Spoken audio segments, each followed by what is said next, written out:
पुराने पंखों से जान छुड़वाएं और हमारे से एसी लेके जाए, वो भी पंखे की कीमत में। पंखे की कीमत पर एसी मिलेगा। जी बिल्कुल, अब इन पंखों से अपनी जान छुड़वाएं और हमारे से चलता हुआ एसी लेके जाएं। 4 साल वारंटी आपको रिटर्न पेपर पे लिख के दी जाएगी।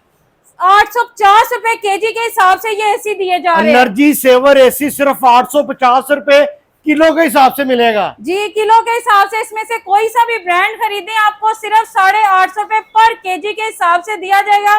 पूरे पाकिस्तान में एसी आपको कहीं से तोल के नहीं मिलने वाह वाला। जी वाह, गर्मी आने वाली है जी, अब रेट बढ़ने हैं, लेकिन उससे पहले 850 रुपए लेकर जल्दी जल्दी इस खवातीन के पास आ जाए। आपको किलो के हिसाब से एसी मिलेगा। और मैडम ये गारंटी 4 साल की पेपर पर लिख कर दी जाएगी। पेपर पे लिख के दी जाएगी आपको। रिटर्न वारंटी इनवॉइस आपको साथ दी जाएगी। कोई भी मसला आता है इंडोर में आउटडोर में, हम आपको यूनिट चेंज करके देंगे, रिपेयर करके नहीं देंगे। पैसे तो नहीं एक्स्ट्रा चार्ज होंगे?